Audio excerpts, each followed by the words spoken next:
The Islamic Republic of Iran is seemingly paying a heavy price for its relentless efforts to entrench militarily along Israel's northern front, most notably in Syria. While reports of casualties are primarily related to Iranian-backed militants of Afghan, Lebanese, and Iraqi origin, in recent weeks the Islamic Revolutionary Guard's Quds Force has reportedly sustained a number of casualties of Iranian nationality. Since Israel's acclaimed responsibility for aerial bombardments against Iranian Quds Force positions, alongside with Syrian military targets on the 18th of November, in which at least 10 operatives were killed, including 5 Iranian members of the RGC's Quds Force, at least 4 aerial strikes were reported across Syria, 3 of which were conducted over the past week alone.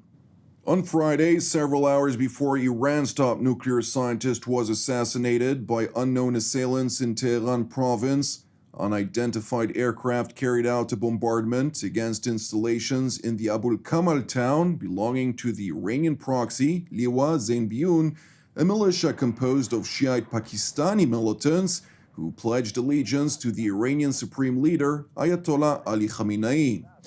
Local Syrian sources were quick to attribute responsibility of this attack to Israel, since the strike evidently devastated a number of weapon stockpiles which aimed to serve Tehran's interests in the war-torn country. According to the London-based Syrian Observatory for Human Rights, Friday's strike claimed the lives of 2 of the militia's senior commanders and left 17 others injured, some of them in critical condition. Subsequently, unidentified drones reportedly targeted a vehicle belonging to senior Quds Force commander Muslim Shahdan overnight Sunday. The targeted assassination occurred when Shahdan's vehicle crossed the Al-Qaim border from Iraq into Syria, killing him instantly, alongside 3 other RGC operatives.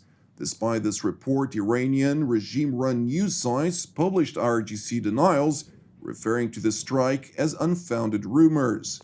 It is also important to highlight that the IDF spokesperson's unit did not confirm nor deny its involvement in a response to TV7's request for comment regarding the latest reported strikes. Nevertheless, in light of a steep increase in rhetoric coming out from Tehran, vowing reprisal for Israel's alleged involvement in the assassination of its top nuclear scientist Mohsen Fakhrizadeh, the IDF has stepped up its preparedness along its northern border with Syria. Among others, IDF Chief of Staff Lieutenant General Aviv Kochavi toured the northern sector, during which he stressed, quote, "I came here to evaluate the current state of security, with an emphasis on the Iranian entrenchment in Syria, as well as to thank everyone who was involved in the precise and successful operation 10 days ago, exposing the explosives near the border and the subsequent attack in Syria against Iranian and Syrian targets." General Kochavi further relayed a message to the leadership in Tehran saying, quote, "Our message is clear. We will continue to act as vigorously as necessary against the Iranian entrenchment in Syria, and we will remain fully prepared against any manifestation of aggression against us." Turning to Tehran, where the Islamic Republic's top military echelon remains convinced that Israel masterminded the assassination of its top nuclear scientist Mohsen Fakhrizadeh. Speaking ahead of the funeral that was held outside Imamzadeh Saleh Mosque in Tehran yesterday, the Iranian Secretary for the regime's Supreme National Security Council claimed that the Israeli intelligence agency Mossad equipped an Iranian opposition group with information and sophisticated equipment to carry out the attack. متاسفانه عملیات بسیار پیچیده‌ای بود با کارگیری تجهیزات الکترونیکی رخ داد. هیچ فردی در صحنه حضور نداشت، اما سرنخ‌هایی وجود داره ضمن اینکه اون کسی که این طراحی رو کرده برای ما مکشوفه که کیست، سابقه‌اش چیست. حتما منافقین در این نقش داشتن و حتما عنصر جنایتکار این امر رژیم صهیونیستی است و موساد. And while Iran has yet to provide any evidence to substantiate its allegations, its defense minister Amir Khatami voiced his conviction to Tehran's top security officials over Israeli involvement. ما با دشمنی مواجهیم که 40 سال گفت گزینه نظامی روی میز است، اما نه جرأت و نه فرصت استفاده از اون رو پیدا کرد و نه اون رو پیدا خواهد کرد. آخرش با سرفکندگی این گزینه رو زیر میز برد. The Iranian defense minister went on to pledge the Islamic Republic's vengeance against those responsible.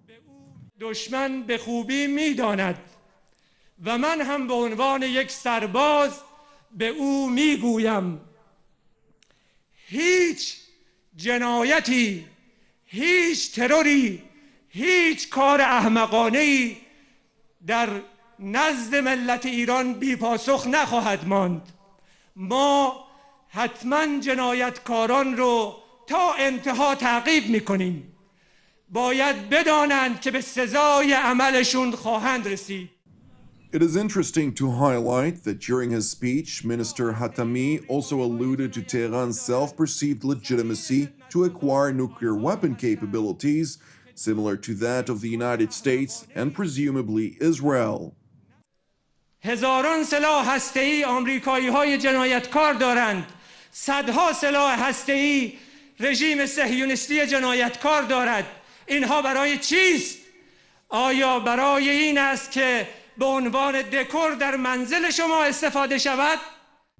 It is important to highlight, a mere day after the European Union announced that a meeting was scheduled for the Joint Commission of the Joint Comprehensive Plan of Action, or the 2015 nuclear deal, for the 16th of December, in a declared bid to ensure the full and effective implementation of the agreement by all sides, the Iranian parliament adopted a bill requiring of Iran's government to step up uranium enrichment closer to the level needed for a nuclear weapon and ignore the remaining constraints under the 2015 nuclear agreement.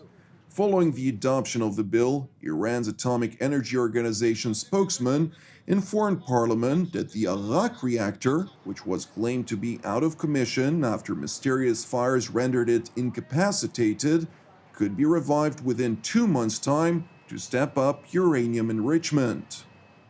من میخوام عرض بکنم 4 ماه که در 2 ماه هم قابل عمل هستش. بنابراین قلب راکتوری که میگفتید سیمان میگفتن